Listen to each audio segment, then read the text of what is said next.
अस्सलामुअलैकुम, welcome to merit to excel easy learning. आज हम मैथमेटिक्स का चैप्टर 1 स्टार्ट करेंगे जिसका नाम सेट्स है। इस चैप्टर के ये कंटेंट्स हैं जिसमें सबसे पहले डेफिनेशन की जाएगी सेट्स की, इसके बाद उसकी रिप्रेजेंटेशन और सेट के अंदर क्या क्या होता है, सेट्स क्यों बनाए जाते हैं, सेट्स की कौन सी फॉर्म होती हैं और सेट्स की क्या टाइप है, ये हम इस चैप्टर में पढ़ेंगे। मैथ्स के वीकली होमवर्क में आपके पास 5 टास्क हैं जिनमें एक्सरसाइज 1.1 और एक्सरसाइज 1.2 को कंप्लीट करने के साथ साथ डेफिनेशंस भी लिखनी है जो आप इस चैप्टर में पढ़ेंगे। पेज नंबर 1 से लेकर पेज नंबर 5 तक हम यहाँ एक जायजा लेंगे और सीखेंगे कि सेट्स क्या होते हैं। तो सेट्स क्या हैं? सेट्स आप जो भी चीजें देखते हैं उनको तरतीब में अगर पालें तो उनको आप सेट्स में शुमार कर सकते हैं। ये दरअसल कलेक्शन होती है मुख्तलिफ चीजों की।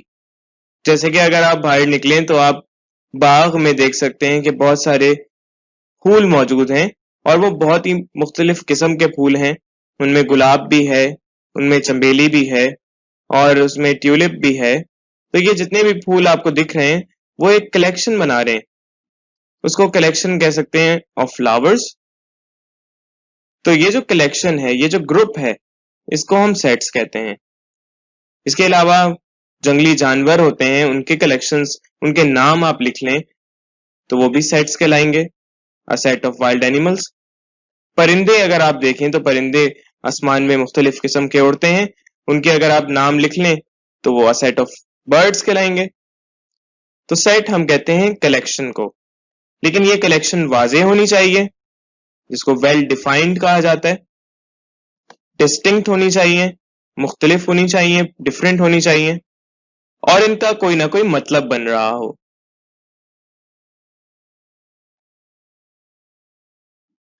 एक और एग्जाम्पल लेते हैं, बहुत ही मजेदार। एक स्ट्रॉबेरी शॉर्ट केक है, एक स्ट्रॉबेरी चीज केक मौजूद है और रेड वेलवेट केक भी है। इसके साथ साथ अभी मैंगो का सीजन भी है तो मैंगो केक भी मौजूद है। अगर ये एक ही जगह पर रखें तो ये ग्रुप होगा केक्स का, तो इसको हम अ सेट ऑफ केक्स कह सकते हैं। तो इन सबके नाम आप लिख लें अगर, तो वो सेट ऑफ केक कहलाया जाएगा। इसी तरह से एक प्लेट में बहुत सारी आइसक्रीम रखी हुई है, पिस्ता फ्लेवर भी है, वनीला भी है, चॉकलेट भी है, मैंगो भी है, स्ट्रॉबेरी भी है, ब्लूबेरी भी है। तो ये सेट ऑफ आइसक्रीम्स हैं। इनको हम डिजर्ट्स में शुमार कर सकते हैं। तो ये सारी चीजें मिलके अगर बनाएं तो ये सेट ऑफ डिजर्ट भी बन सकती हैं। इनको आप बाहर से ऑर्डर कर सकते हैं, किसी रेस्टोरेंट में जाके खा सकते हैं, तो ये डिजर्ट कहलाती हैं। चलिए अपनी अब नोटबुक उठा लें और उस नोटबुक में लिख लें सेट की डेफिनेशन क्या है। Set is defined as a collection of objects. ये सारी चीजें जो हैं इनको ऑब्जेक्ट्स कहते हैं। इनके मजमुए को, इनके कलेक्शन को, इनके ग्रुप को हम सेट कहते हैं। तो लिख लें, अ collection of objects is called a set. अब एग्जाम्पल्स तो पहले भी मैं आपको दे चुका हूं, वो एग्जाम्पल्स भी आप लिख सकते हैं, लेकिन बुक में आपकी एग्जाम्पल्स हैं अ सेट ऑफ फ्रूट्स, फलों का सेट, मैंगो है, एप्पल है, बनाना, स्ट्रॉबेरी, ऑरेंज, ये सारे सेट बनाते हैं फ्रूट्स के। A set of flowers, jasmine, rose, tulip, ये सब फ्लावर्स हैं, ये सेट बनाते हैं फ्लावर्स के। A set of party dresses, example है, पार्टी ड्रेसेस में कुछ पैंट शर्ट्स पहनते हैं, कुछ ड्रेस शर्ट्स पहनते हैं, कुछ सूट्स पहनते हैं, तो ये सब पार्टी ड्रेसेस हैं। ये भी सेट की एग्जाम्पल हो गई अगर इनको ग्रुप में लिख लें। अब इस सेट में जो एक एक चीज है उसको हम एलिमेंट का नाम देते हैं। जैसे अ सेट ऑफ फ्रूट्स में मैंगो एक एलिमेंट है, इसको मेंबर भी कहा जाता है। अच्छा, अल्फाबेट्स की बात करते हैं तो English alphabets ABCDEFGHIJKLMNOP QRSTUVWXY and Z। तो हम अगर ये सारे अल्फाबेट्स एक जगह लिख दें तो वो सेट ऑफ इंग्लिश अल्फाबेट्स कहलाए जाएंगे। तो उसमें जो K है वो एक मेंबर है, A है वो एक मेंबर है, B है वो एक मेंबर है। अब ये डेफिनेशन और एग्जाम्पल कैसे लिखनी है तो मैं ये आपको समझा देता हूँ। बाकी सब डेफिनेशंस भी इसी तरह से लिखी जाती हैं। तो डेफिनेशन लिखने का तरीका क्या होता है, हम डेफिनेशन इन्वर्टेड कॉमास में लिखते हैं और सेंट्रलाइज करके लिखते हैं, यानी बीच में लिखते हैं। लेफ्ट साइड में भी गैप होता है, राइट साइड में भी गैप होता है। अब जैसे यहाँ पर हमने सेट्स की डेफिनेशन लिखनी है तो हम यहाँ पर सबसे पहले सेट्स की हेडिंग डालेंगे और फिर डेफिनेशन के लिए लेफ्ट साइड मार्जिन भी रखेंगे, राइट साइड मार्जिन भी रखेंगे। उतना ही स्पेस देंगे लेफ्ट साइड पर और उतना ही स्पेस देंगे राइट साइड पर। आप इसमें पेंसिल से लाइन भी खींच सकते हैं लेफ्ट साइड और राइट साइड पर अगर आपको मुश्किल होती है मार्जिन देने में। वक्त के साथ साथ आपको एक्सपीरियंस ये हो जाएगा कि कैसे डेफिनेशन में आपको मार्जिन छोड़ना है।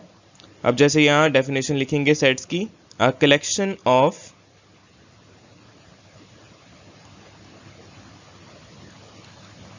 well-defined objects is called a set। तो इस तरह से हमने ये डेफिनेशन लिख ली। अब आप यहां पर हेडिंग डालेंगे एग्जाम्पल्स की।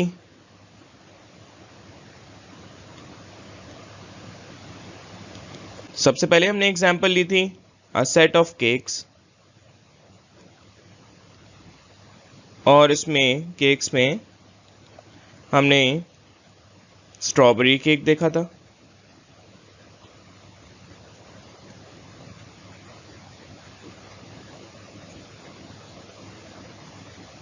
इसमें मैंगो केक देखा था,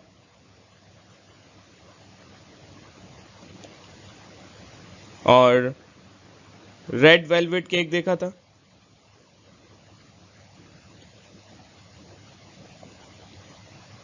सो ये आपके पास जो एक एक चीज है इसको हम कहते हैं एलिमेंट। एक और एग्जांपल ले लेते हैं, अ set of flowers.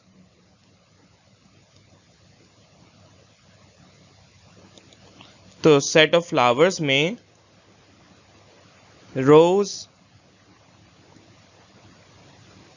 Tulip, jasmine, etc etcetera. सो ये आपके पास एग्जाम्पल्स आ गई सेट्स की। इस तरह से हम बाकी सारे भी डेफिनेशन और एग्जाम्पल लिखेंगे। आमतौर पर हम इंग्लिश अल्फ़ाबेट्स के कैपिटल लेटर से सेट्स को रिप्रेजेंट करते हैं। फॉर एग्जाम्पल हमारे पास एक सेट है इंग्लिश अल्फ़ाबेट्स का। सो फर्स्ट इंग्लिश अल्फ़ाबेट्स के सेट को अगर हम शॉर्ट फॉर्म में रिप्रेजेंट करना चाहें तो ए से रिप्रेजेंट कर सकते हैं, वरना आपको पूरा पूरा लिखना पड़ेगा, अ सेट ऑफ 4 इंग्लिश अल्फ़ाबेट्स।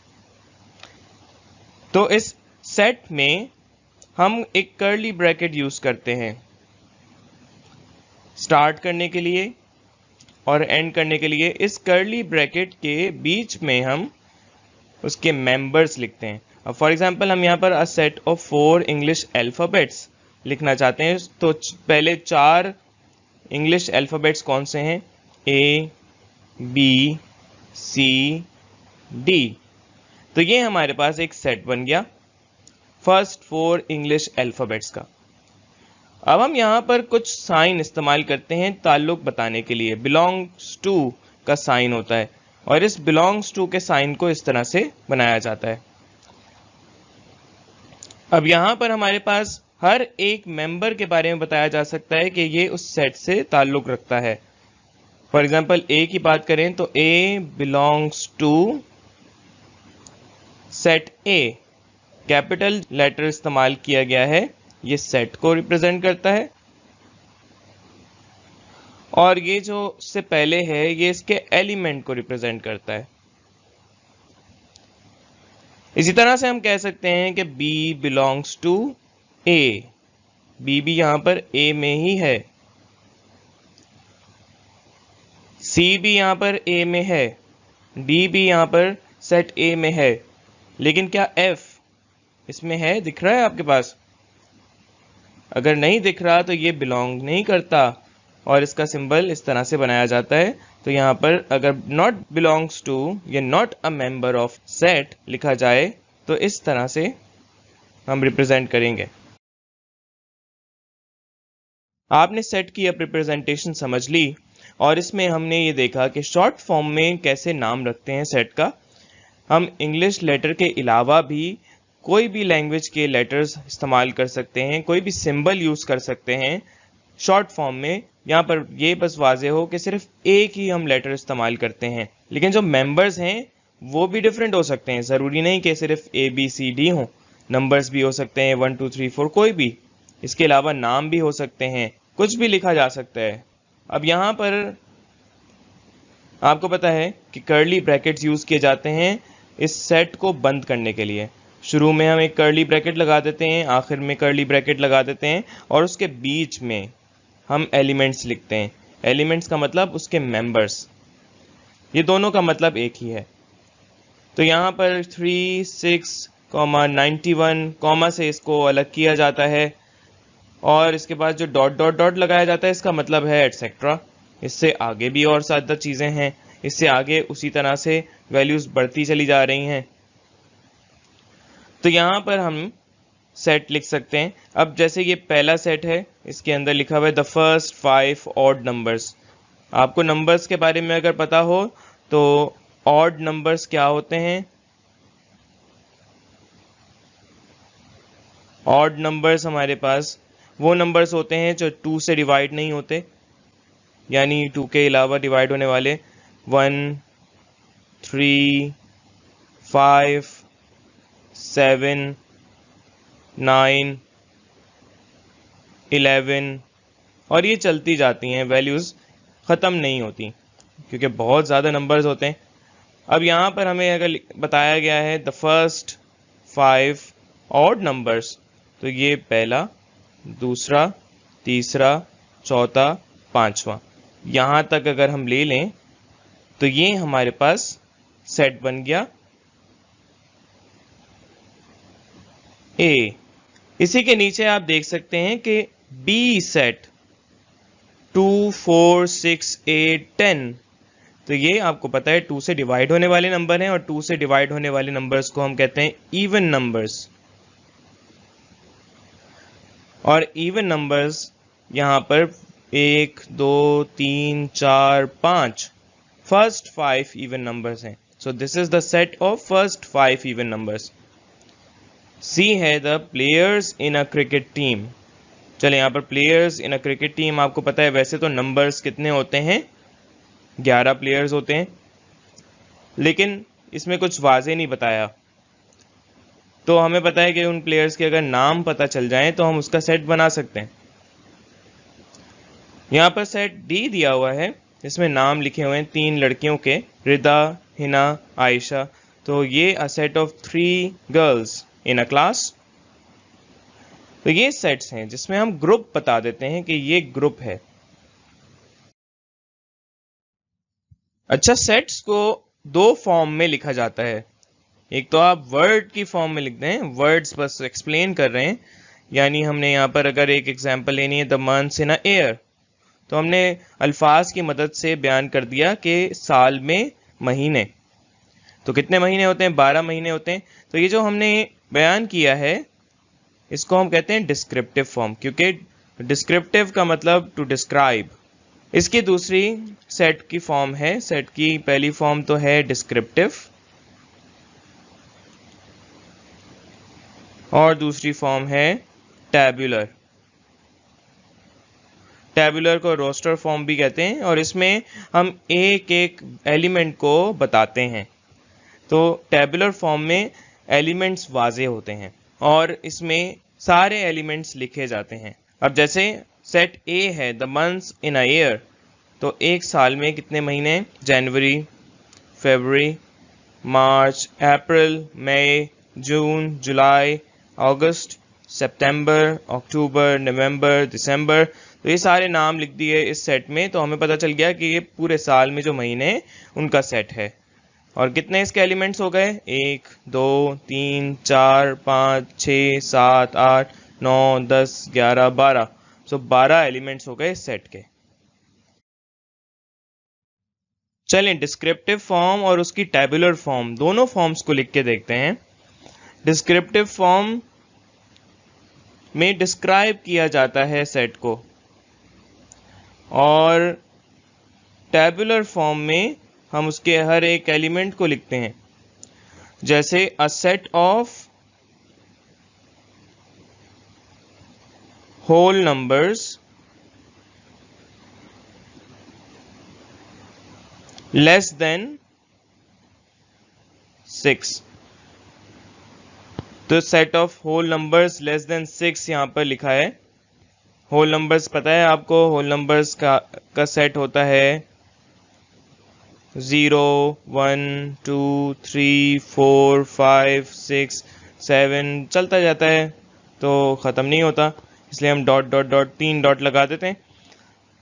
तो यहाँ पर होल नंबर्स जो 0 से स्टार्ट होने वाले नंबर्स हैं उनको कहते हैं, इसमें शुरू के 6 लेस देन 6, शुरू के 6 तो नहीं, इसमें लेस देन 6 का मतलब है 6 से छोटे।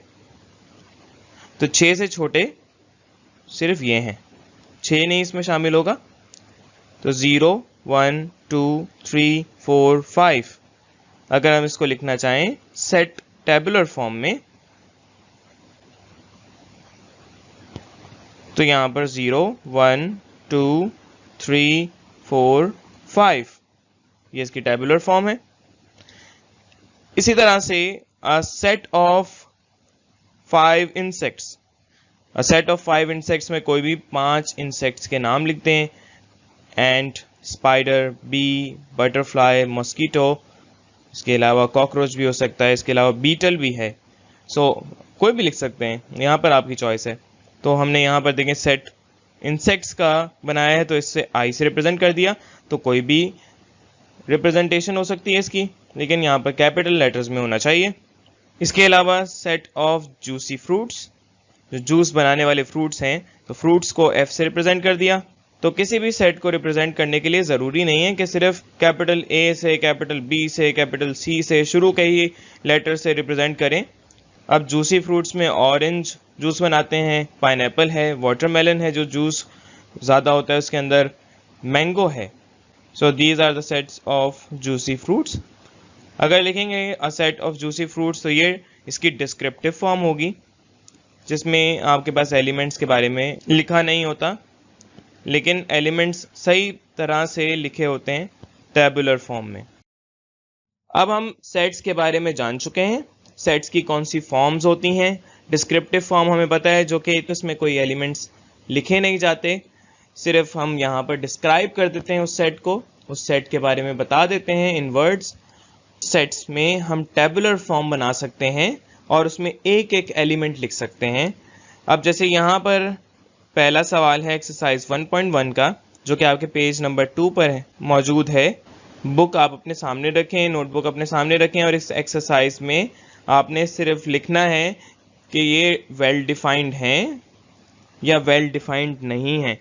वेल डिफाइंड का मतलब कि जिसके एलिमेंट्स आप लिख सकते हैं। अब जैसे A is equal to bracket में लिखा हुआ है स्टार्स ऑन द स्काई, तो ये सारी डिस्क्रिप्टिव फॉर्म में लिखी गई हैं, लफ्ज़ों में बयान किया है इसे, एलिमेंट्स नहीं लिखे हुए। अब स्टार्स तो बहुत सारे होते हैं और उनके नाम आप कैसे लिखेंगे? अगर आपको उनके नाम नहीं मिलते तो इसका मतलब है कि ये वेल डिफाइंड नहीं है। So it is not well defined. अब पेपर में आप कैसे लिखेंगे? आपने अपनी नोटबुक में क्वेश्चन नंबर 1 लिखना है और फिर पार्ट ए में जो क्वेश्चन है वो उतार लें। सेट ए जो डिस्क्रिप्टिव फॉर्म में लिखा हुआ है, स्टार्स ऑन द स्काई, और फिर इसके बाद इसमें लिख दें it is not well defined. Well defined क्यों नहीं है?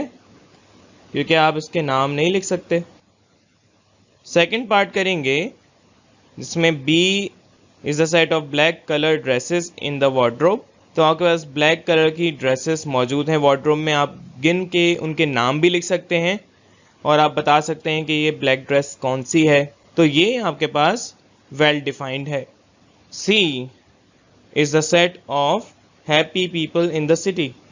अब शहर तो इतना बड़ा है, इसमें आपको नाम तो अपने दोस्तों के पता होंगे कि कौन खुश हैं, लेकिन सारे सिटी में जो रहते हैं उनके बारे में तो नहीं पता होगा, तो it is not well defined.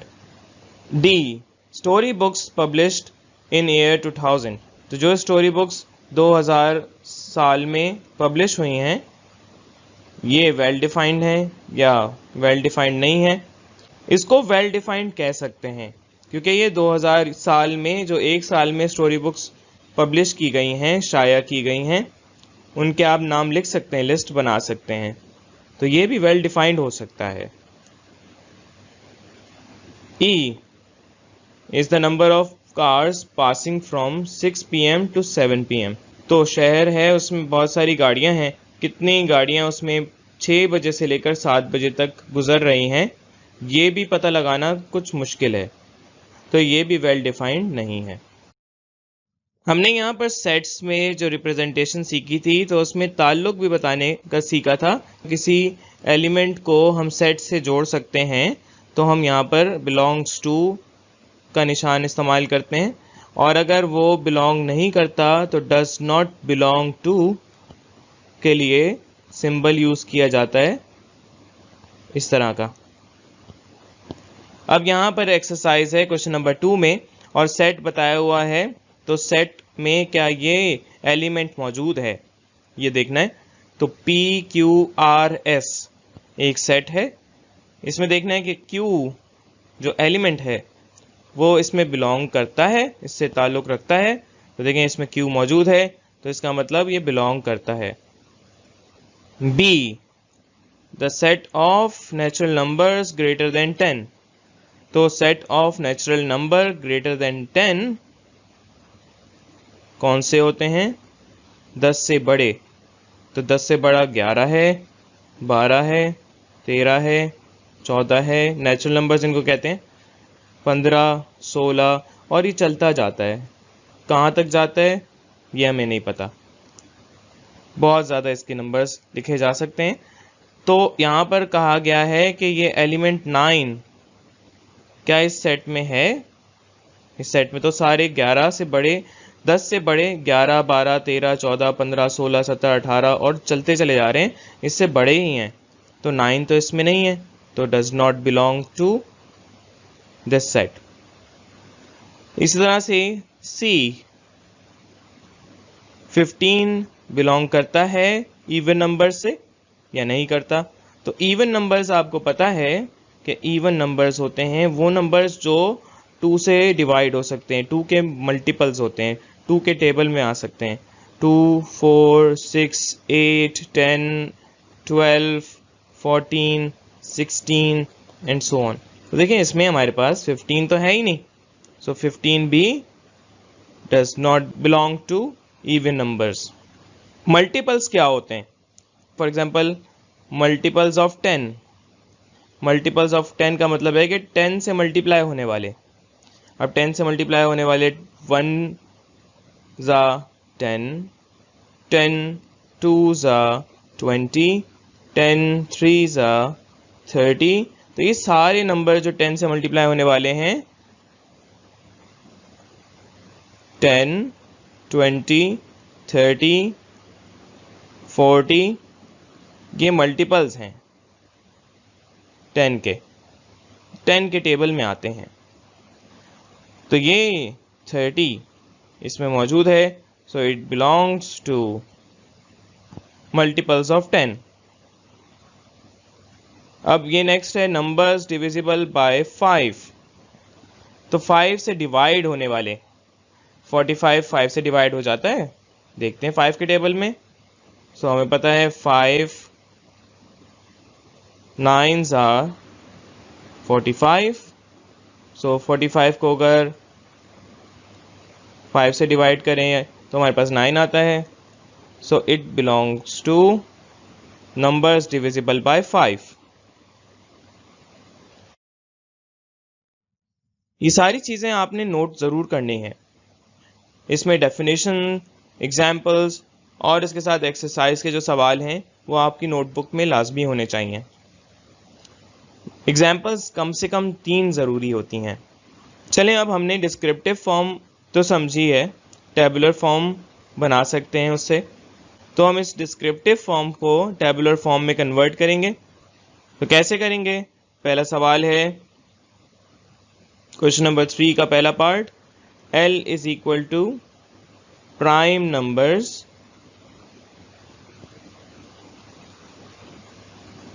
From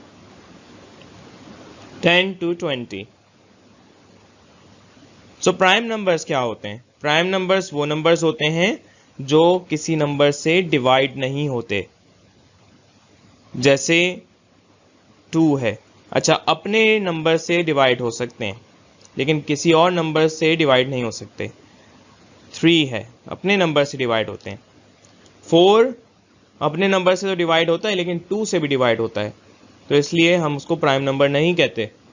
5 सिर्फ 5 से डिवाइड होता है, बाकी किसी से डिवाइड नहीं होता। 6 2 से भी डिवाइड होता है, 3 से डिवाइड होता है, 6 से भी डिवाइड होता है, तो इसलिए प्राइम नंबर नहीं है। 7 सिर्फ 7 से होता है। 8 2 से भी डिवाइड होता है, 4 से भी डिवाइड होता है, 8 से भी डिवाइड होता है, तो वो भी प्राइम नहीं है। 9 3 से भी डिवाइड होता है, 9 से भी डिवाइड होता है, प्राइम नहीं है। 11 सिर्फ 11 से डिवाइड होता है। 12 2 से भी डिवाइड होता है, 3 से भी डिवाइड होता है, 6 से भी डिवाइड होता है, 12 से भी डिवाइड होता है, तो ये भी प्राइम नहीं है। 13 प्राइम है, 14 प्राइम नहीं है, ये भी चेक कर लें आप। 15 भी प्राइम नहीं है, 16 भी प्राइम नहीं है क्योंकि ये भी डिवाइड होता है 2 से भी। 17 प्राइम है, 18 प्राइम नहीं है, 19 प्राइम है क्योंकि ये किसी और से नहीं होता, 20 प्राइम नहीं है। और ये तो आप बहुत सारी लिस्ट बना सकते हैं अगर आपको टेबल्स अच्छे से याद हैं। तो ये सारे प्राइम नंबर्स हैं और इसके बाद और भी हो सकते हैं, डॉट डॉट डॉट लगाना है आगे। तो सवाल में कहा है प्राइम नंबर्स फ्रॉम 10 to 20, यानी 10 से लेकर 20 तक जो प्राइम नंबर्स हैं वो लिखें। तो 10 तो यहाँ पर नहीं है, 10 के बाद 11 आता है, 20 भी नहीं है, 20 से पहले 19 आ रहा है। तो प्राइम नंबर्स हमारे पास जो हैं दैट आर 11 13 17 19, जो 10 और 20 के दरमियान है। तो ये हमारे पास इसकी टेबुलर फॉर्म हो गई। तो टेबुलर फॉर्म की हेडिंग भी डालेंगे, मैंने यहाँ पर हेडिंग डालना भूल गया हूँ, तो यहाँ पर शुरू में टेबुलर फॉर्म भी लिख दें। इस तरह से नोटबुक में अपने कॉपी करना है। नेक्स्ट क्वेश्चन है 3 animals whose name start with letter D. तो इसमें कौन कौन से एनिमल्स आते हैं? 3 animals which start with D, dog, donkey, deer. So these are the 3 animals that starts with letter D. D शुरू में आते हैं इनके। तो हमने हर एक एलिमेंट को बता दिया। तो ये हमारे पास 3 एलिमेंट्स वाले सेट हैं। Now multiples of 8 less than 50, 8 के टेबल में आने वाले जो 50 से छोटे हैं, तो 8 का टेबल याद होना चाहिए। 8 का टेबल हमारे पास होता है 8 1s are 8, 8 2s are 16, 8 3s are 24, 8 4s are 32, 8 5s are 40, 8 6 are 48, 8 7s are 56। सो यहाँ पर 50 से छोटे वाले हैं, तो 50 से छोटे वाले में तो ये 56 नहीं आएगा, बाकी ये 8 16 24 32 40 48 इनको सेट में लिख लेते हैं। तो हमारे पास ये n है मल्टीपल्स ऑफ 8 लेकिन 50 से छोटे, तो 8 भी आ गया, 16 भी आ गया, 24 भी आ गया, 32 भी आ गया, 40 भी आ गया, 48 भी आ गया। तो ये सारे मल्टीपल्स हैं। चलें सेट्स की अब टाइप्स करते हैं, और सेट्स की टाइप्स बहुत सारी हैं। वैसे तो सेट्स की टाइप बेसिक 3 हैं, फाइनाइट सेट, इनफाइनाइट सेट और नल सेट। फाइनाइट सेट कहते हैं वो सेट जिसमें फाइनाइट नंबर्स हों। फाइनाइट नंबर्स का मतलब जिनको काउंट किया जाता है और उनको एक सफ़े पर लिख सकते हैं। ऐसा नहीं कि वो नंबर्स या वो एलिमेंट्स, वो मेंबर्स चलते चले जाएं और हमारे पास सफ़े नाकाफ़ी हों। ऐसे सेट्स को फाइनाइट कहते हैं। फाइनाइट का मतलब रुकने वाले, ख़त्म होने वाले। अब जैसे कि यहाँ पर सेट ए है, इसमें 11 12 और 13 तीन एलिमेंट्स हैं। सेट बी है जिसमें रोज़, जैस्मीन, हिबिस्कस और ट्यूलिप। रोज़ आपको पता है इस तरह से दिखता है, ये चमेली को कहते हैं जैस्मीन, ये चाइना रोज़ को हिबिस्कस कहा जाता है, ट्यूलिप इस तरह से आप देखते हैं। तो ये सारे सेट बनाते हैं फ्लावर्स के, जो कि 4 फ्लावर्स हैं, इनके 4 मेंबर्स हैं। इसके अलावा भी बहुत सारे फ्लावर्स हो सकते हैं। अगर हम कहें अ सेट ऑफ फ्लावर्स तो वो सेट फाइनाइट नहीं होगा, हमें कहना पड़ेगा कि 4 flowers, a set of 4 flowers that should be finite. यहाँ पर एक और सेट है C, which is a set which has only 1 element, सिर्फ एक एलिमेंट है के, और आपको पता है कि इसका ताल्लुक होता है इंग्लिश अल्फ़ाबेट से। तो ये सारे फाइनाइट हैं, इनको काउंट किया जा सकता है और इनकी तादाद लिखी जा सकती है। लेकिन ऐसे सेट्स जिनकी काउंटिंग में मुश्किल हो और उनकी तादाद बताई ना जा सके, तो ऐसे सेट्स इनफाइनाइट होते हैं। इनफाइनाइट का मतलब ही ला तादाद, ना ख़त्म होने वाले। इसके अंदर नंबर्स, एलिमेंट्स कुछ भी हो सकते हैं। आप नाम लिख लें और नाम की फहरिस्त ख़त्म ही ना हो, तो ऐसे सेट इनफाइनाइट हैं। जैसे कि स्टार्स इनफाइनाइट हैं, ख़त्म ही नहीं होते। आप काउंटिंग करना शुरू करेंगे तो भूल जाएंगे कि कितने स्टार्स थे। तो इनफाइनाइट सेट्स में बाकी जो नंबर्स हम लिखते हैं वो भी आते हैं, क्योंकि नंबर्स भी काउंट करते हैं तो वो ख़त्म नहीं होते, बढ़ते चले जाते हैं, चाहे वो कोई भी नंबर हो। आपके पास नेचुरल नंबर्स हैं जो स्टार्ट होते हैं 1 से, 2 3 4 5 6 और ख़त्म होते ही नहीं है। तो ना ख़त्म होने वालों के लिए हम ये डॉट डॉट डॉट लगाते हैं, इसका मतलब है सो ऑन, चलते चले जाएं। होल नंबर्स हैं, 0 से स्टार्ट होते हैं, 0 1 2 3 4 5 6 7 8 and so on. Even number हैं जो 2 के मल्टीपल होते हैं, 2 4 6 8 10 एंड सो ऑन। इस तरह के नंबर्स आप चैप्टर 2 में पढ़ेंगे डिटेल में।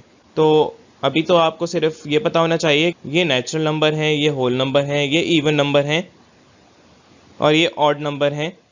तो ऑड नंबर्स 1 3 5 7 जो 2 से डिवाइड नहीं होते, 2 के मल्टीपल्स नहीं होते, उनको ऑड नंबर्स कहते हैं। तो ये सेट भी ख़त्म नहीं होता, चलता चला जाता है, ये भी इनफाइनाइट है।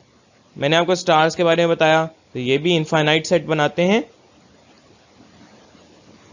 The set of whole numbers अभी आपने पढ़े, ये वाले 0 से स्टार्ट होने वाले, ये भी ख़त्म नहीं होते। So these are all infinite set. अभी हम एक्सरसाइज करेंगे, उसमें फाइनाइट और इनफाइनाइट का डिफरेंस भी बताएंगे। तीसरी टाइप है एम्प्टी सेट। एम्प्टी सेट को वॉइड सेट भी कहते हैं, नल सेट भी कहते हैं। इन तीनों का मतलब यही है कि कोई सेट में एलिमेंट नहीं है, देयर इज नो एलिमेंट और मेंबर, कोई भी चीज़ नहीं है सेट में, इसीलिए इसको खाली सेट कहा जाता है। और ये सेट उन चीज़ों का होता है जो एग्जिस्ट ही नहीं करती, जो होती ही नहीं है। इस सेट को हम रिप्रेजेंट करते हैं कर्ली ब्रैकेट से, और इस कर्ली ब्रैकेट के बीच में कुछ भी नहीं लिखा जाता। या इस सेट को शॉर्ट फॉर्म में सिर्फ इस तरह से भी लिखा जा सकता है। ये एक ग्रीक लेटर है, यूनानी जबान का लेटर है, जिसको हम कहते हैं फाई। और इस फाई को हम या तो इस्तेमाल करें तो इस तरह से लिख सकते हैं, या फिर कर्ली ब्रैकेट्स के बीच में कुछ ना लिखें, इस तरह से भी नल सेट रिप्रेजेंट किया जा सकता है। लेकिन अगर आप ऐसे सेट बनाएं जिसमें ये दोनों हों, कर्ली ब्रैकेट के बीच में ये फाई लिखा हो, तो ये गलत होगा, ये नल सेट नहीं है। इसको हम कह सकते हैं कि ये फाई लेटर इसके अंदर शामिल है, ये आ ग्रीक लेटर है। ये ग्रीक क्या है? ग्रीक एक ऐसी जुबान है, जैसे इंग्लिश है ना, इसी तरह से ग्रीस जो यूनान मुल्क है उसकी ज़ुबान, वहाँ पर लोग बोलते हैं ग्रीक लैंग्वेज। अब इसकी एग्जांपल्स क्या हो सकती हैं? एक example, a set of triangular balls. भाई ट्रायंगुलर बॉल्स तो होती ही नहीं है, बॉल तो गोल होती हैं। या एग्जांपल हमारे पास a set of blue line, तो शेर जो है वो ब्लू कलर का कभी होता है? कभी नहीं होता। न बॉल हमारे पास ट्रायंगुलर होती हैं, वो तो राउंड होती है। तो इनके जो सेट बनेंगे ट्रायंगुलर बॉल के, कोई ऐसी बॉल ही नहीं होती, तो वो नल सेट होगा। या ब्लू लाइन का सेट बनाए तो वो भी नल सेट होगा। इसको या तो आप इस तरह से लिखें या आप इस तरह से भी लिख सकते हैं। इस तरह से नहीं लिखना कि आप ब्रैकेट के बीच में ये फाई भी लगा दें। ना ही ज़ीरो नल सेट को रिप्रेजेंट करता है। ज़ीरो तो एक नंबर है, इसका मतलब तो है कि ज़ीरो इस ब्रैकेट के अंदर है, तो ज़ीरो होल नंबर का पहला नंबर है, इस सेट में शामिल है। यहाँ पर तो कोई एलिमेंट ही नहीं होना चाहिए, खाली होना चाहिए सेट। तो याद रहे कि जब भी नल सेट आए तो या तो हमने इसमें ये कर्ली ब्रैकेट के बीच में खला रखनी है, या फिर हमने ये सिंबल इस्तेमाल करना है। अब अगर सेट में सिर्फ एक ही एलिमेंट हो तो उस सेट को हम कहते हैं सिंगलटन सेट। सिर्फ एक एलिमेंट हो रखने वाले सेट को सिंगलटन सेट कहते हैं। इसको हम यूनिट सेट भी कहते हैं। यूनिट का मतलब एक है। जैसे यहाँ पर 6 एक सेट में है, तो एक एलिमेंट है इसके अंदर। सेट के अंदर ट्रायंगल है तो एक एलिमेंट है। अल्फ़ाबेट ए है, एक एलिमेंट है। तो ये सारे सिंगलटन सेट कहलाते हैं। इक्वल सेट्स वो सेट जो आपस में इक्वल हों, उनके सारे एलिमेंट्स एक जैसे हों। जैसे यहाँ पर एक सेट है ए जिसमें एलिमेंट दिए हैं 9, 10, 11, 12, लेकिन बी में तरतीब बदल दी गई है और यहाँ पर 9 नहीं लिखा हुआ शुरू में, 12 है, फिर 11 है, फिर 10 है, फिर 9 है। लेकिन देखें आपके पास यहाँ पर 12 ए में भी था, बी में भी है, ए में 11 भी है, बी में भी 11 है, ए में 10 है, बी में भी 10 है, ए में 9 है, बी में भी 9 है। तो सारे के सारे एलिमेंट मौजूद हैं ए में भी और वही बी में भी। तो इसका मतलब है कि दोनों बराबर हैं। लेकिन अगर ऐसा ना हो, कोई एक एलिमेंट भी तब्दील हो जाए, तो वो बराबर नहीं होंगे। और बराबर नहीं होने का निशान इस तरह का होता है, नॉट इक्वल टू। यहाँ पर एग्जांपल हम देख सकते हैं सिंगलटन सेट की, कि एक स्कूप है आइसक्रीम का, बस उससे ज़्यादा स्कूप नहीं हो सकते। तो ये एक सिंगलटन सेट बना रहे, कि सिर्फ एक वनीला स्कूप है।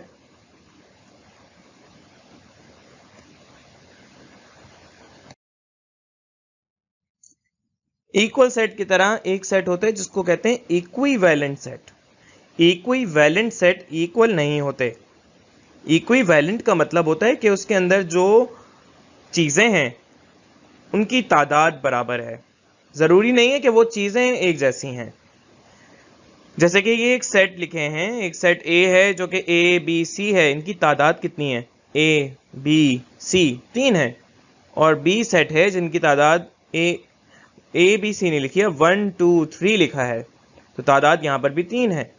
तो जब तादाद सेम है लेकिन चीज एक जैसी नहीं, तो हम कह सकते हैं कि ये इक्विवेलेंट है। और इक्विवेलेंट के लिए निशान इस तरह का बनाया जाता है। सो A is equivalent to B। लेकिन अगर ऐसा हो कि हमारे पास A B C है, B लिख दिया जाए कि A B C D है। चलें थोड़ा सा तब्दील कर लेते हैं इसको। ग्रीक लेटर के बारे में आपको बता दूं कि ग्रीक में A को अल्फा पढ़ा जाता है, B को बीटा कहते हैं, ये ऐसे अल्फाबेट्स होते हैं। और C की जगह गामा लिखते हैं, डेल्टा लिखते हैं। अगर सिर्फ ये 3 चीजें हों, सिर्फ हमारे पास यहाँ पर 3 हों, तब तो हम कह सकते हैं कि ये C, इसमें कितने हैं? 1 2 3। और ये A 1 2 3, तो ये इक्विवेलेंट हैं। लेकिन यहाँ देखें जरा, अगर B देखा जाए तो B जो है वो इक्विवेलेंट नहीं है A के, ना ही C के। क्यों नहीं है? क्योंकि इसमें हमारे पास तादाद बढ़ गई, 1 2 3 4, या कम हो जाए तो भी इक्विवेलेंट नहीं होंगे। तो बहुत ही आसान है। इक्वल में सारी चीजें एक जैसी होनी चाहिए, इक्विवेलेंट में सिर्फ तादाद सेम होनी चाहिए, एक जैसी होनी चाहिए तादाद। सब सेट और सुपर सेट समझने के लिए हम यहाँ पर पहले 2 सेट बना लेते हैं। समझें कि हमारे पास ये 2 सेट हैं, एक सेट A है और एक सेट B है। A सेट में 2 3 4 5 7 है और B सेट में 2 3 4 5 7 और 9 है। अगर यहाँ पर 9 खत्म हो जाए तो हम यहाँ पर समझ सकते हैं, ये अगर ना रखें तो हम कह सकते हैं कि A और B इक्वल सेट हैं, क्योंकि दोनों चीजें इसमें बराबर हो गई। और तादाद भी अगर 9 ना हो, यहाँ पर A में 2 3 4 5 7 और B में 2 3 4 5 7, तो तादाद भी सेम है, 5 हैं इसमें एलिमेंट्स A में। अगर B में भी ये 9 हटा दें तो ये इक्विवेलेंट भी हो सकते हैं। लेकिन अभी तो हमारे पास ना ये इक्वल हैं ना इक्विवेलेंट है। लेकिन A में जो एलिमेंट्स हैं वो B में भी शामिल हैं। अगर A के एलिमेंट्स B में भी शामिल हो जाएं तो हम कह सकते हैं कि ये A सबसेट है B का। सबसेट का मतलब उसका छोटा सेट है, उसमें वो सारे मेंबर्स पाए जाते हैं। तो if every member of B is also a member of A, तो B जो है वो सबसेट हो गया A का। अब यहाँ पर तो ऐसा नहीं, एग्जाम्पल में तो यहाँ पर A के सारे एलिमेंट्स B में मौजूद हैं, तो हम यहाँ पर कहेंगे कि A सबसेट है B का।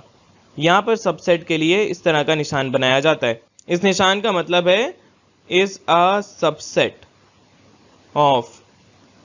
सबसेट का मतलब क्या है? सबसेट का मतलब है कि सारे मेंबर्स उसमें होने चाहिए जो आपके पास बड़ा सेट है। तो B यहाँ पर बड़ा सेट है और A छोटा सेट है। जो बड़ा सेट होता है उसको हम सुपर सेट कहते हैं। और सुपर सेट में वो एलिमेंट्स होते हैं सारे, लेकिन उसके अलावा और भी एलिमेंट्स पाए जाते हैं। जैसे इसमें 9 इजाफी है लेकिन सारे एलिमेंट्स A वाले हैं, तो हम यहाँ पर इसका उल्टा निशान इस्तेमाल करते हैं सुपर सेट का।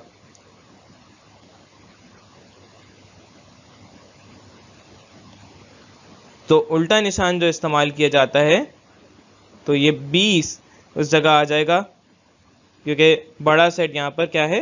B। अब बड़ा यहाँ पर लिखेंगे और छोटा सेट यहाँ पर लिखा जाएगा। एक तरह से देखें कि उल्टा हो गया ना निशान, तो यहाँ पर अरेंजमेंट भी इसकी उल्टी हो जाएगी। B बाद में था, अब पहले आ गया। तो जो बड़ा है उसको हम सुपरसेट कहेंगे और जो छोटा है उसको हम सबसेट कहेंगे। लेकिन कॉन्सेप्ट ये याद रखें कि सारे एलिमेंट्स होने चाहिए।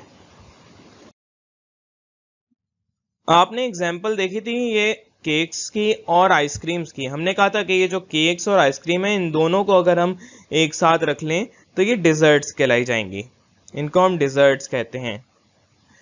तो डिज़र्ट्स तो और भी होती हैं। डिज़र्ट्स ज़रूरी नहीं कि मीठी चीज़ों को ही कहते हैं। ये डिज़र्ट्स वो चीज़ें हैं जो खाने के बाद दी जाती हैं और ये अमूमन रेस्टोरेंट में ऑर्डर कर सकते हैं। तो ये अगर सबसेट की बात की जाए, डिज़र्ट जो है इन सब को शामिल करता है। अगर हम सिर्फ केक देखें तो ये केक भी डिज़र्ट है और आइसक्रीम भी डिज़र्ट है। तो केक जो है वो सबसेट है डिज़र्ट का, ये छोटा सेट है डिज़र्ट का। डिज़र्ट में तो आइसक्रीम भी आ रही है और केक भी आ रहे हैं। इसी तरह से आइसक्रीम भी डिज़र्ट का सबसेट है। तो सुपरसेट क्या हुआ? सुपरसेट डिज़र्ट्स हुई क्योंकि ये सबको रखती हैं। अब यहाँ पर और भी मीठी चीज़ें आ सकती हैं, जेलीज हैं, कैंडीज हैं, लेकिन क्या ये डिज़र्ट हैं? ये डिज़र्ट नहीं है, तो इनका ताल्लुक डिज़र्ट से नहीं है, ये डिज़र्ट से हट के हैं, ये तो ट्रीट कहलाई जाती हैं। तो यहाँ हम कह सकते हैं कि ये दोनों सबसेट नहीं हैं, और जब सबसेट नहीं होते तो इस तरह से निशान बनाते हैं कि नॉट अ सबसेट।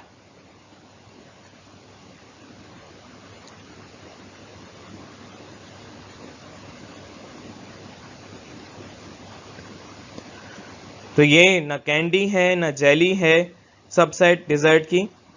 ये तो बस दांत खराब करने वाली चीज़ें हैं, इसीलिए इनको कम मिकदार में लेना चाहिए।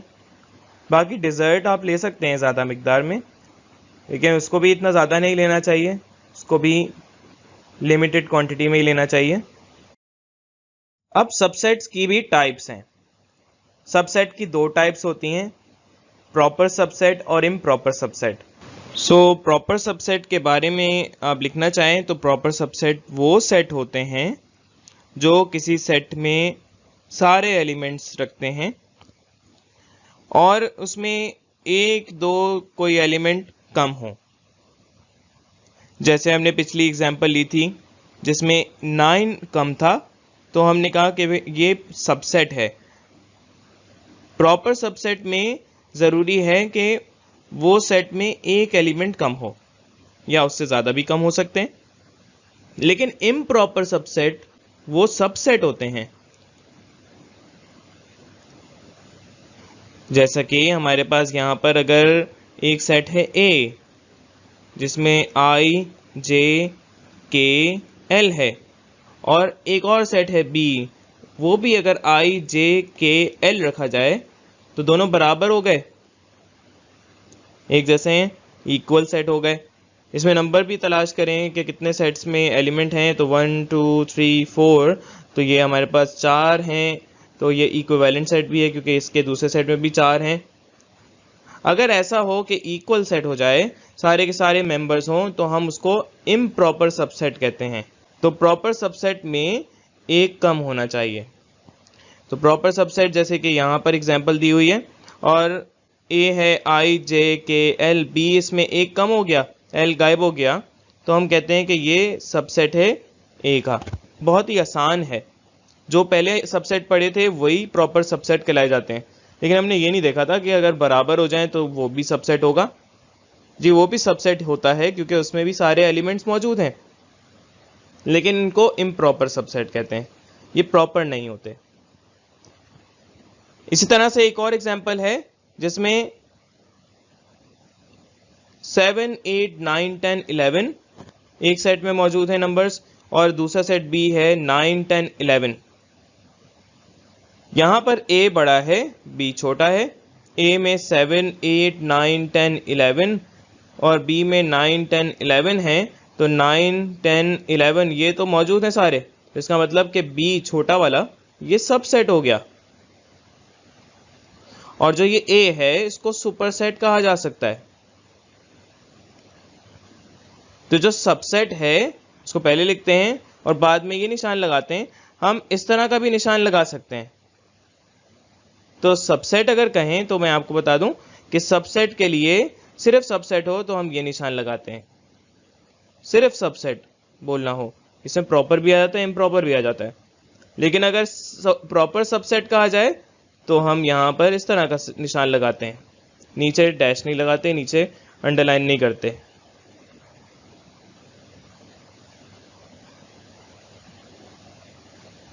तो यहाँ पर देखें हमारे पास 7 और 8 मेंबर्स नहीं है बी के, 2 की कमी है, तो इसलिए ये प्रॉपर सबसेट है।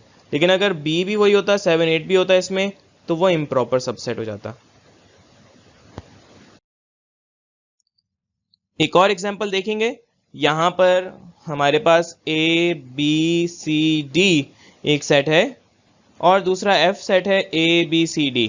तो ये क्या है? ये सबसेट तो है लेकिन प्रॉपर नहीं है। तो प्रॉपर सबसेट के लिए इस तरह का निशान लगाते हैं, इम्प्रॉपर के लिए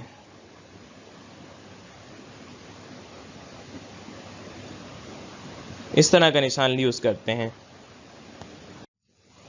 और एक और बात आपको बता दूं, सबसेट के लिए इस तरह का निशान यूज करते हैं और सबसेट ही ना हो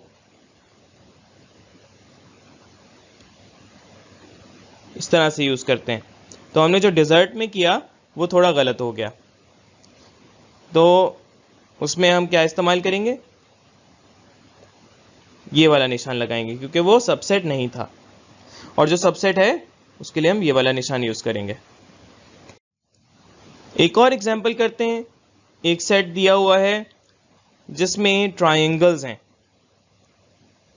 सेट सी, एक ट्रायंगल, दूसरा ट्रायंगल, तीसरा, चौथा, ये 4 ट्रायंगल्स बने हुए हैं। जबकि सेट डी में 1 सर्कल, 2 सर्कल, 3, 4, 5 सर्कल। अब ये सेट ना तो इक्वल है ना ही इक्विवेलेंट है, क्योंकि यहां पर 4 हैं एलिमेंट्स, यहां पर कितने? 5। और ना ही इनसे कोई ताल्लुक है। ट्रायंगल कभी भी एक सर्कल नहीं हो सकता, तो सबसेट ही नहीं है ये सिरे से। It is not a subset of D. C is not a subset of D.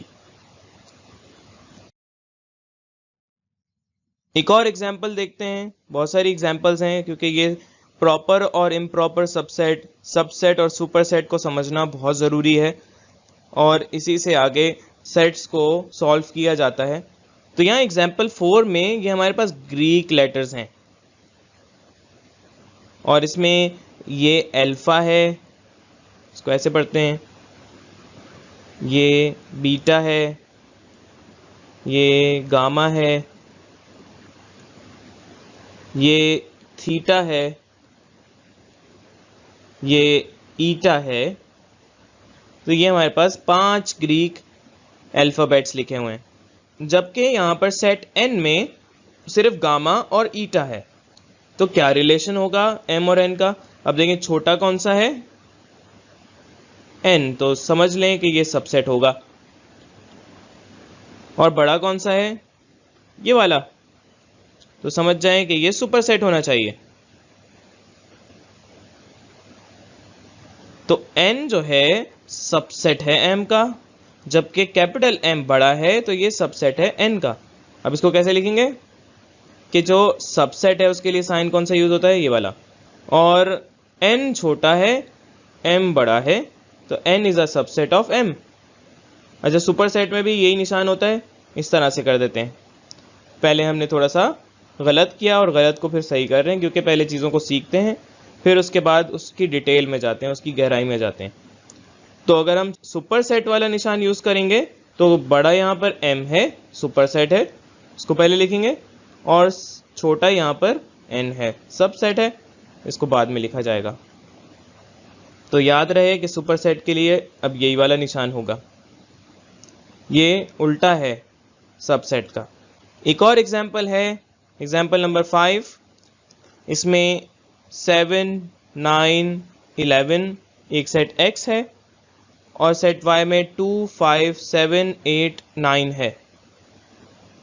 तो x और y यहाँ पर आप देख सकते हैं कि इसमें 7 है, इसमें 9 है, लेकिन इसमें 11 नहीं है, इसमें 2 नहीं है, इसमें 5 नहीं है। तो ये कहा जा सकता है कि ये सबसेट नहीं है, क्योंकि इसमें एक भी चीज़ अगर मुख्तलिफ हो जाए तो हम यहाँ पर इसको सबसेट नहीं कहेंगे। ना एक्स का सबसेट है, एक्स तो चलें छोटा है ना, इसलिए इसको ही सबसेट कहेंगे। तो y बड़ा है, इसको सुपरसेट बनाया जा सकता है। तो x is not a subset of y, क्योंकि इसमें 11 जो है वो y में है ही नहीं। अच्छा, एक और मजे की बात है कि यहाँ पर जो नल सेट है वो हर सेट का सबसेट होता है।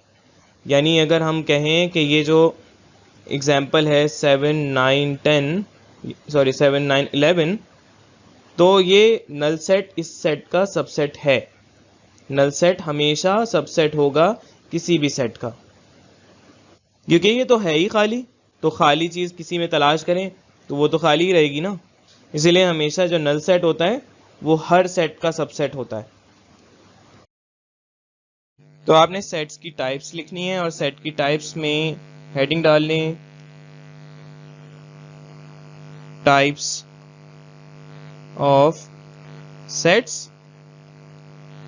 सबसे पहले आपने टाइप पढ़ी थी फाइनाइट सेट, और फाइनाइट सेट आपको पता है a set having finite number of elements.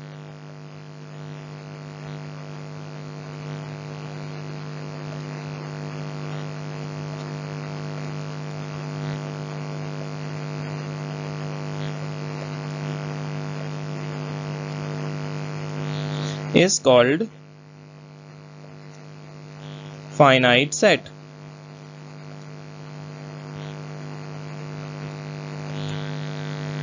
So examples में आप क्या लिखेंगे? वही एग्जाम्पल आप लिख सकते हैं जो आपने पहले देखी हैं। e.g भी लिखा जा सकता है एग्जाम्पल के शॉर्ट फॉर्म में, लेकिन मैं आपको रेकमेंड करूंगा कि एग्जाम्पल पूरा लिखें। सो a 11 12 13, b rose tulip jasmine hibiscus. So these are finite set. इस तरह से आपने अपनी कॉपी में लिखना है infinite set.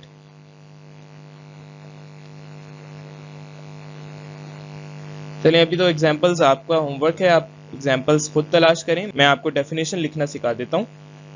Infinite set, the set having infinite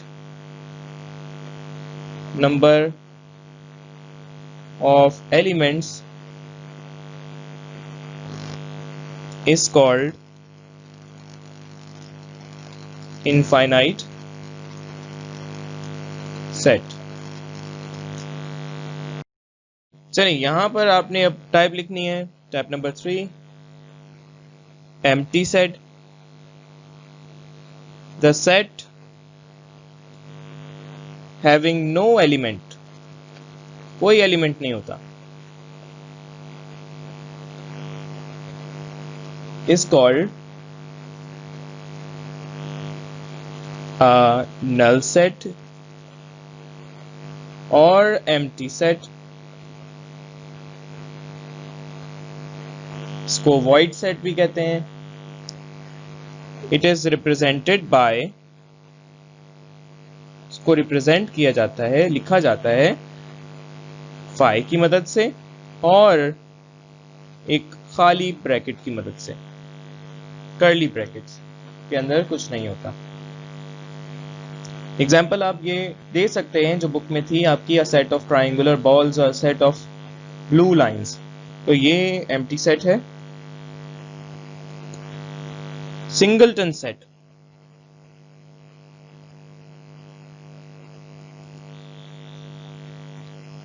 जिसमें एक एलिमेंट होता है, the set with only one element is called singleton set. Single से निकला है, single means one.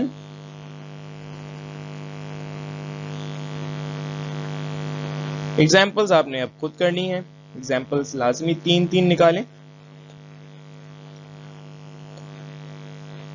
Equal set,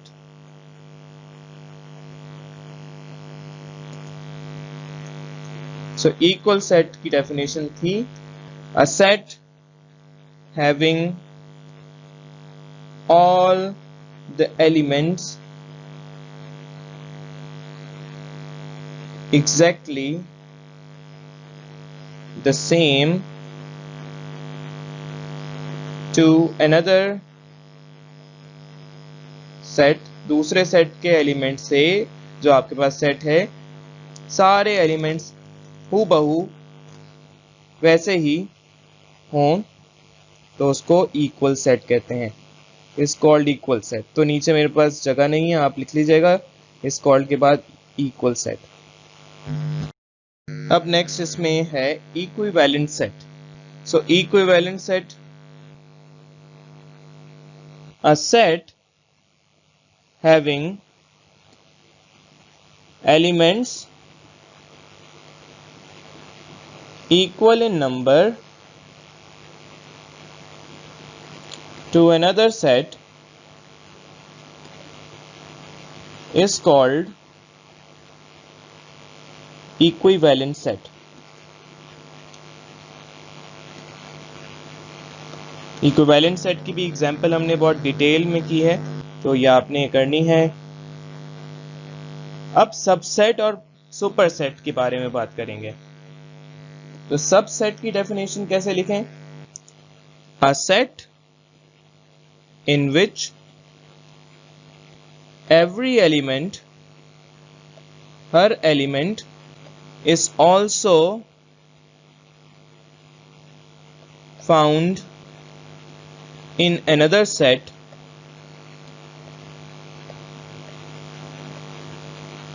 तो the set जो आपके पास सेट है is called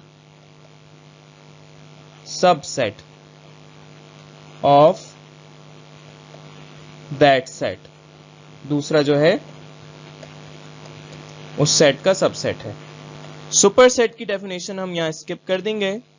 सुपरसेट की डेफिनेशन आपकी बुक में भी नहीं लिखी हुई, अगर लिखना चाहें तो आप लिख सकते हैं, लेकिन अभी हम इसको नहीं कर रहे। हम सबसेट की टाइप सब करेंगे। तो सबसेट की टाइप, अच्छा यहाँ पर हम लिखना भूल गए थे कि सबसेट को रिप्रेजेंट किया जाता है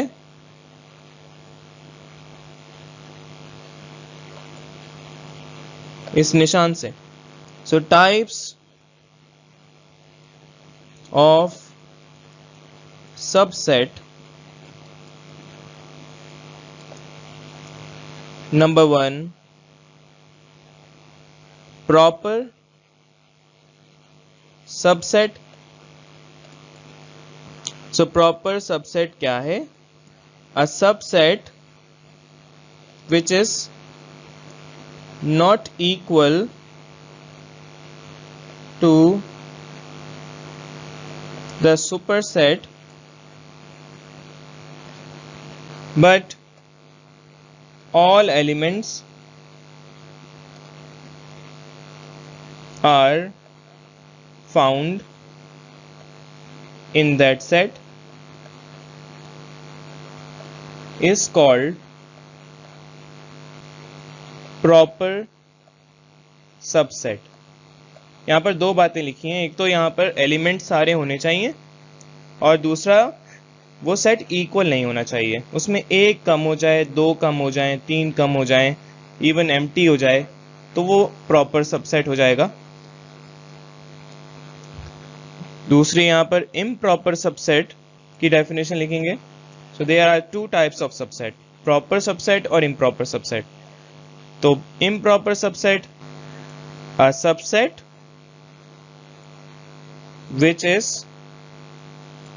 equal to the superset अब यहाँ पर सुपर सेट के ही बराबर है, तो हमें यहाँ नहीं लिखने की ज़रूरत कि एलिमेंट्स उस सेट में पाए जाते हैं, क्योंकि इक्वल सेट में सारे एलिमेंट्स एक जैसे ही होते हैं।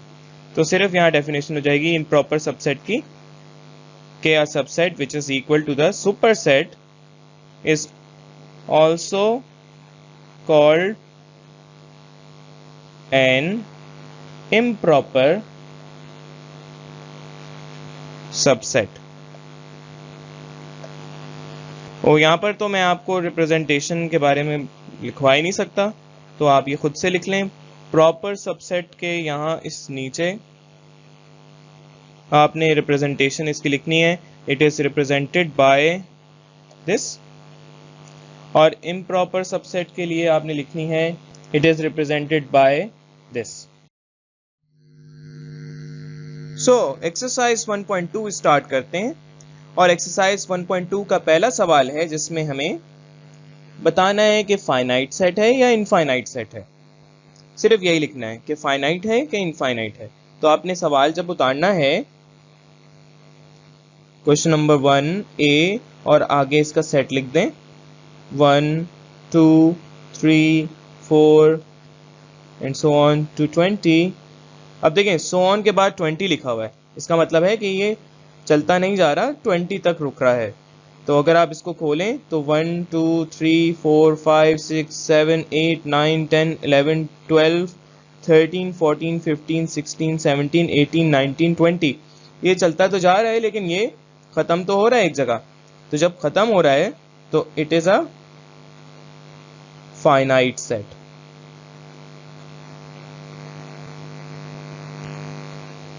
ठीक है, इसी तरह से आपने बाकी भी क्वेश्चंस करने हैं। अब क्वेश्चन नंबर 1 का बी पार्ट लिखा है ऑड नंबर ग्रेटर देन 31। तो 31 से बड़े नंबर्स, यानी 31 तो शामिल नहीं होगा, 31 से बड़े 32 से आगे। अब 32 तो 2 से डिवाइड होता है, 2 के टेबल में आता है, तो इसलिए हम उसको ऑड नंबर नहीं कहते। तो ऑड नंबर क्या होंगे? 32 के बाद 33, 35, 37, 39 एंड चलता जाएगा, सो ऑन, खत्म नहीं होगा। तो जब खत्म ही नहीं हो रहा तो क्या हुआ? Infinite set.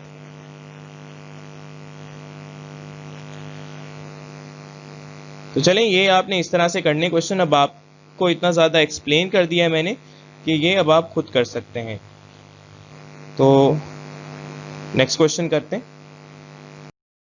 क्वेश्चन नंबर 2 में pick out the empty set from the following. Empty set कौन सा है? एम्प्टी सेट कौन से होते हैं जिसके अंदर कोई एलिमेंट नहीं होता। सो क्वेश्चन नंबर 2 का A part, set of cows with 6 legs। तो ऐसा तो होता ही नहीं है, सो ये क्या है? Empty set. 6 टांगे तो नहीं होती, गाय की तो नहीं होती। Set of triangles with 3 sides. तो ट्राइंगल क्या होता है? जिसके 3 साइड होते हैं। 3 एंगल वाले शेप को, 3 कॉर्नर वाली शेप को ट्राइंगल कहते हैं। और 3 कॉर्नर वाले शेप जो बनती है उसको ज्वाइन कर दें तो ट्राइंगल बन जाता है।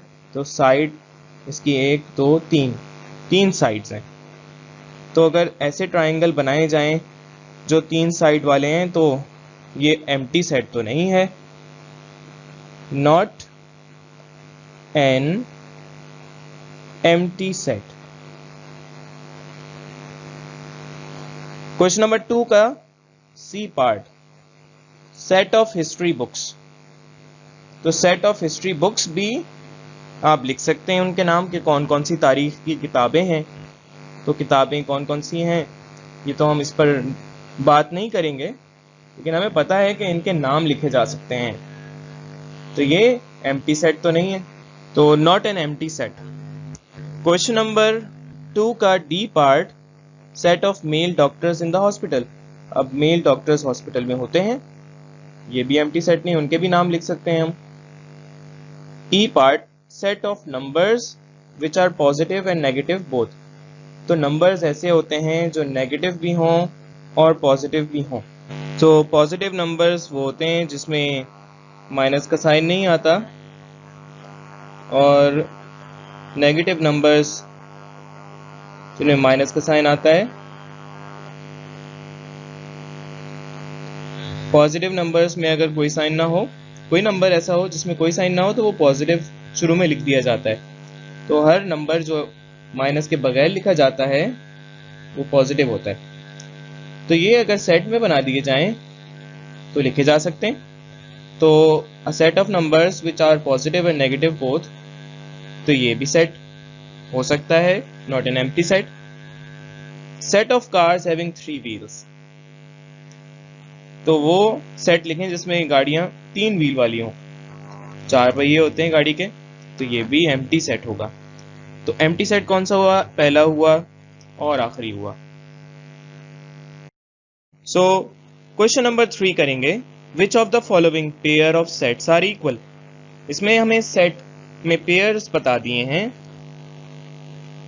एक ये है और एक ये सेट है। क्वेश्चन नंबर 1 करेंगे तो 6 अगर देखें हमारे पास दूसरे सेट में भी है, 9 देखें तो दूसरे सेट में भी है, और 12 दूसरे में भी है, 15 भी दूसरे में है।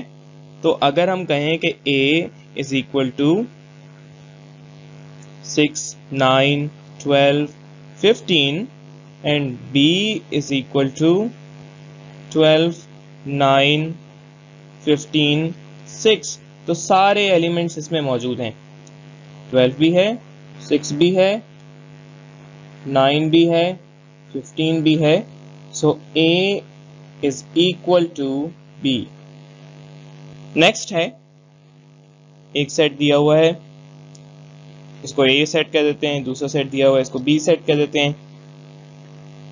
तो इसमें जनवरी है, दोनों में जनवरी है, फरवरी है, दोनों में फरवरी है, मार्च इसमें है, इसमें नहीं है, इसमें अप्रैल है। तो इसका मतलब क्या हुआ कि ये दोनों सेट हैं ये इक्वल नहीं है। चलें इसके लिए अलग नाम इस्तेमाल करते हैं। तो इसको अगर मैं सेट C कह दूं, इसको सेट D कह दूं, तो C is not equal to D। इसको आपने अपनी नोटबुक में लाजमी नोट करना है और बिल्कुल प्रॉपर स्टेप्स के साथ। सो क्वेश्चन नंबर 3 का C अब आपने खुद करना है, इसमें तलाश कर लें, कोई भी अगर मिलता जुलता ना हो तो इसका मतलब है इक्वल नहीं है। एक्सरसाइज 1.2 का क्वेश्चन नंबर 4 करेंगे, जिसमें आपने इक्विवेलेंट सेट बताना है। तो इक्विवेलेंट सेट क्या होता है? जिसमें आपके पास नंबर ऑफ एलिमेंट सेम होते हैं। अगर इसमें 1, 2, 3, 4 हैं और इसमें 1, 2, 3, 4 हैं, भले एलिमेंट्स हूबहू वो नहीं हैं, सेम नहीं हैं, तब भी हम इसको मान लेंगे इक्विवेलेंट सेट। इक्वल तो नहीं है लेकिन इक्विवेलेंट है। तो चलें सॉल्यूशन करने के लिए हम कैसे करते हैं। सबसे पहले सेट A बना लेते हैं, पहला वाला 0, 1, 2, 3। दूसरा वाला सेट B बना लेते हैं, A, B, C, D। तो यहां पर हम काउंट कर लें, सेट A में the number of elements in A, कितने हैं A में? काउंट कर लें, 1, 2, 3, 4। और फिर the number of elements in B कितने हैं? 4 हैं, इसमें भी काउंट कर लें, 1, 2, 3, 4। Therefore A is a equivalent set of B। Therefore की शॉर्ट फॉर्म ये है।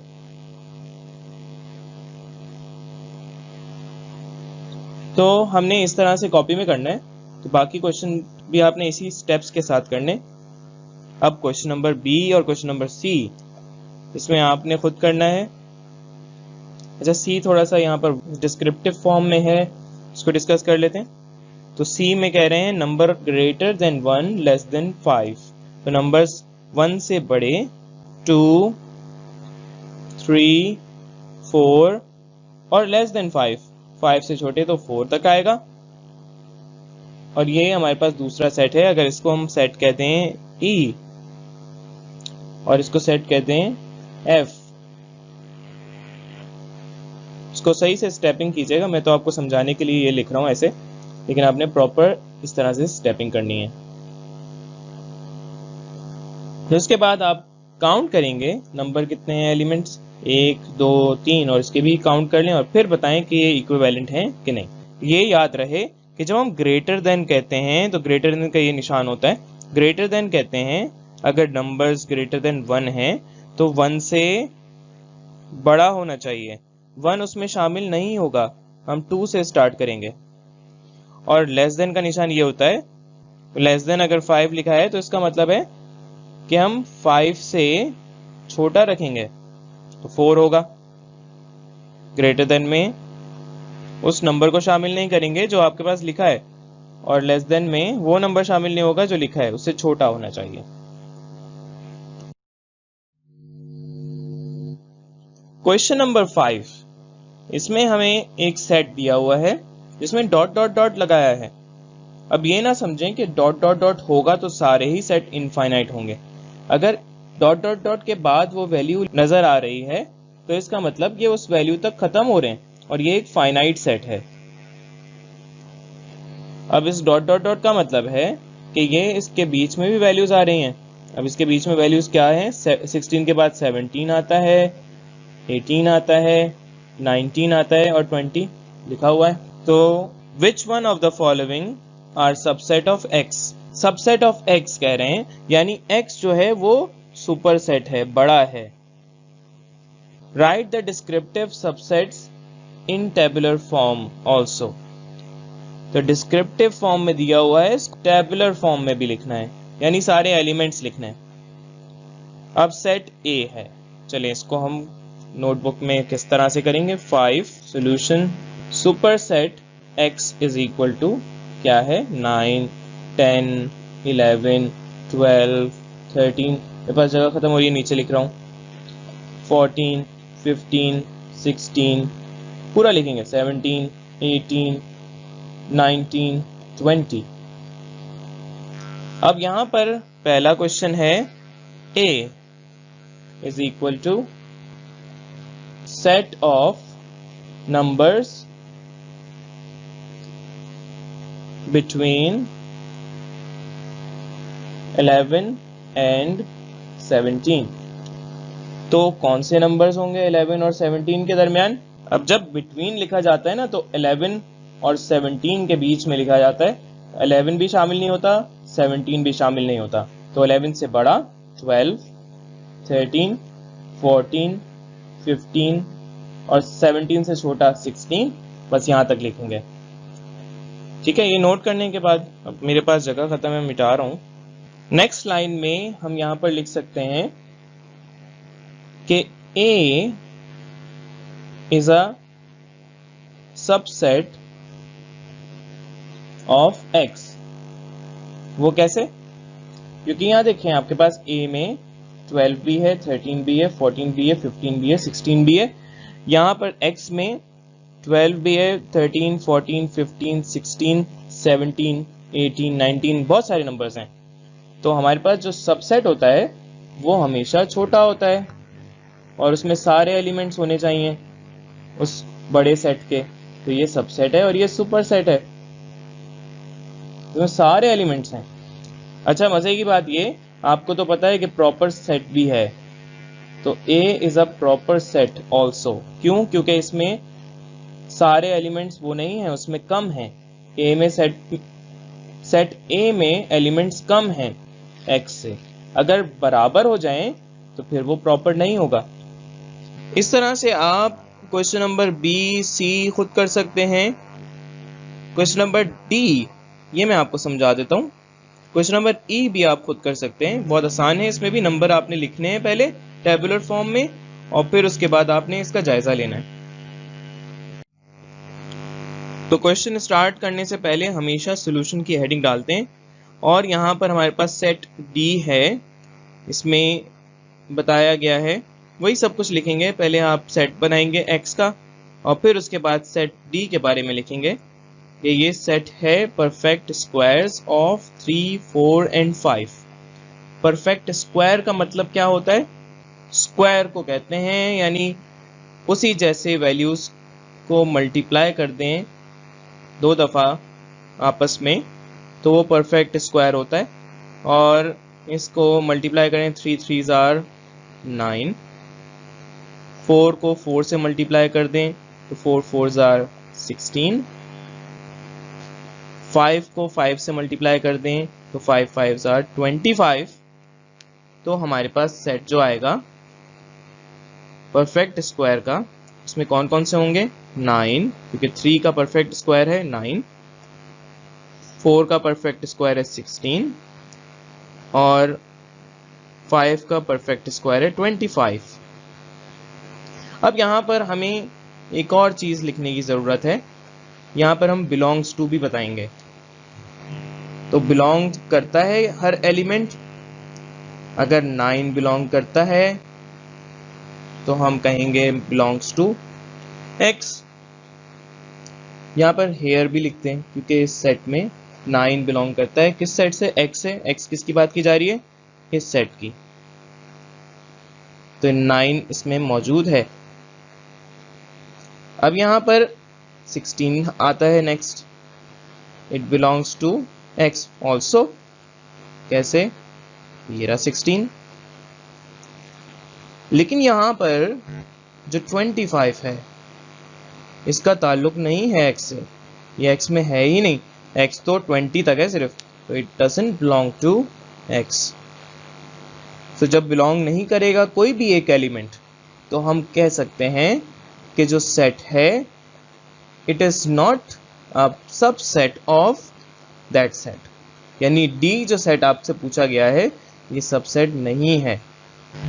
तो इसमें कुछ अल्फाज भी लिखने होंगे, जैसे set D is not a subset of X। चले अब मजेदार काम करते हैं। ट्रू एंड फॉल्स आपने करना है। ट्रू एंड फॉल्स बहुत मजेदार होता है, लेकिन ट्रू एंड फॉल्स के साथ आपको सिर्फ अंधाधुन ऐसे नहीं करना, आपको लॉजिक भी पता होनी चाहिए। तो यहाँ पर ट्रू एंड फॉल्स के लिए पहले देखेंगे कि क्या वाकई ऐसा है। तो हर सवाल में पूरा सोल्यूशन करेंगे, आप पूरा स्टेप लिखेंगे। सो क्वेश्चन नंबर 6 में हमें क्या बताया है? 6 का A पार्ट है, वो करेंगे पहले, जिसमें पूछ रहे हैं कि A is a subset of B।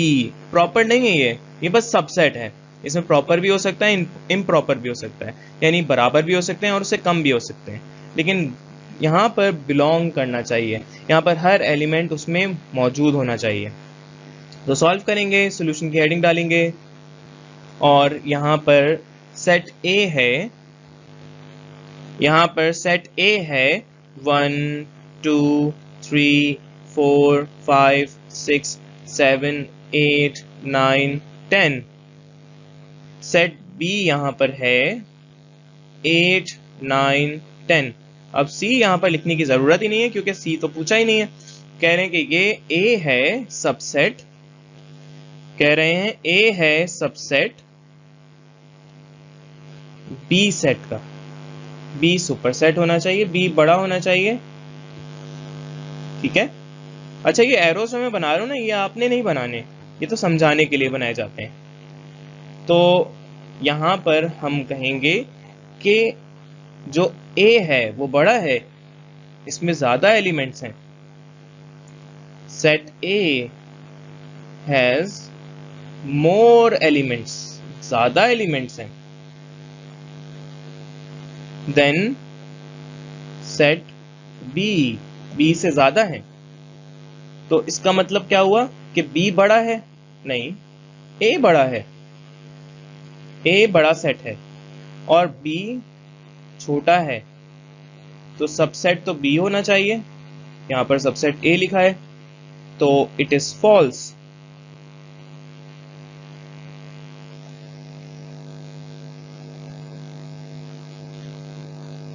That A is a subset of B, ये गलत है।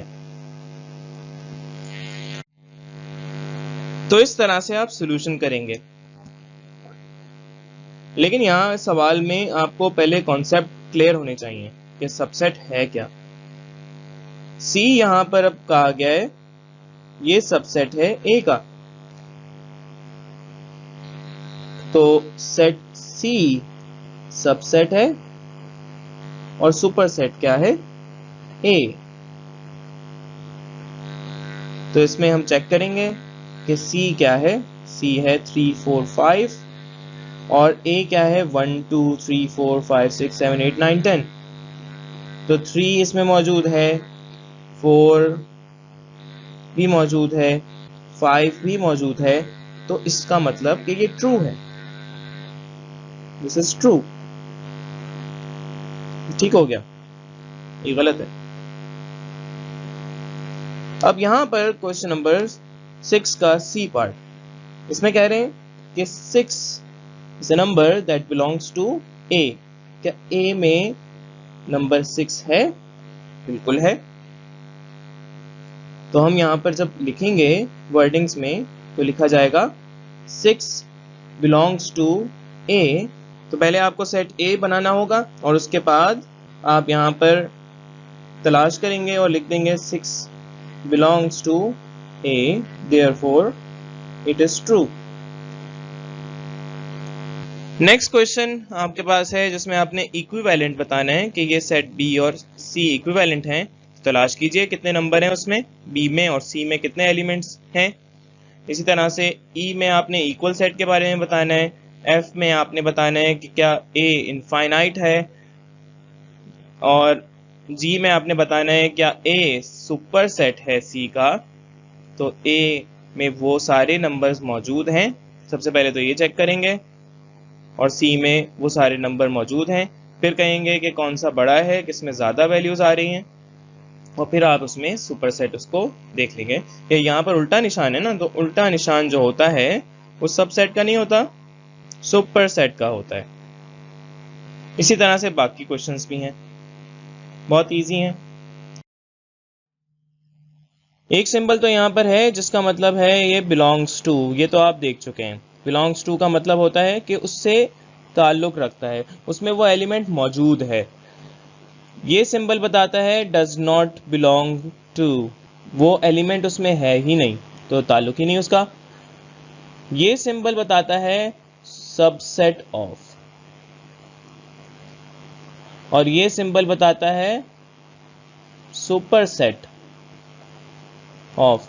इसके अलावा आपको पता है प्रॉपर सबसेट के लिए हम ये इस्तेमाल करते हैं, इम्प्रॉपर के लिए ये इस्तेमाल किया जाता है, और अगर सबसेट ही ना हो तो हम ये क्रॉस कर देते हैं, और अगर सुपरसेट ही ना हो तो हम ये बना के क्रॉस कर देते हैं। तो आई होप ये आपको समझ आ गया हो सब। इसमें आपने ये एक्सरसाइज में पता लगाना है कि कौन कौन से एलिमेंट्स मौजूद हैं, बिलोंग करते हैं। तो अगर हमारे पास यहाँ पर देखा जाए तो ए बड़ा है, इसका मतलब ये सुपरसेट हो सकता है, बी छोटा है, इसका मतलब ये सबसेट ही रहेगा, और इसमें सी और डी दोनों में मौजूद हैं। तो हम यहाँ पर कह सकते हैं कि ए क्या है? बड़ा है, सुपरसेट ऑफ बी। इसके अलावा बी में स्मॉल एलिमेंट यूज किया है विच इज सी, और पूछ रहे हैं कि ए से क्या ताल्लुक है।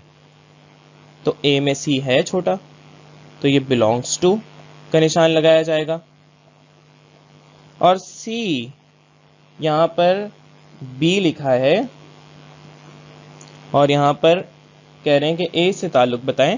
तो याद रहे कि जो हमारे पास एलिमेंट्स होते हैं उसके लिए ही सिर्फ हम ये बिलोंग्स टू का निशान लगाते हैं, बाकी सेट होते हैं उसके लिए हम सबसेट और सुपरसेट का सिंबल यूज करते हैं। तो बी छोटा है और ए बड़ा है, बी सारे एलिमेंट्स रखता है जो ए में हैं, तो B is a subset of A. तो यहाँ पर आपका चैप्टर 1 क्लोज हो गया। अगर आपको समझ ना आया हो तो आप इसको दोबारा से देखें और इस वीडियो को रिवाइंड कर लें, उस टॉपिक पे भी आप जा सकते हैं। तो इसको ज़रूर करें, बहुत ही आसान कॉन्सेप्ट है और इसका इस्तेमाल मैथ्स में बहुत ज़्यादा होता है, स्पेशली जो सॉफ्टवेयर इंजीनियर बनना चाहते हैं, सॉफ्टवेयर बनाते हैं, कंप्यूटर का काम करते हैं, उनके लिए ये बहुत ही इंपॉर्टेंट चैप्टर है। तो आई होप कि आपको ये बहुत आसान लगा हो और आप इसको आसानी से कर सकें। आपके पास असाइनमेंट के क्वेश्चंस मौजूद हैं, आप डेफिनेशन लिखें, उसके बाद एग्जाम्पल लिखें, फिर इस एक्सरसाइज को जैसे मैंने सॉल्व करवाया है उसी प्रॉपर स्टेप्स के साथ आपने नोट करना है। मैं तो आपको प्रॉपर स्टेप्स नहीं करवा पाया, लेकिन आपने कॉपी में उसको जैसे बताया गया है वैसे ही प्रॉपर स्टेपिंग्स के साथ नोट करना है। अपना बहुत ख्याल रखें। अल्लाह हाफिज।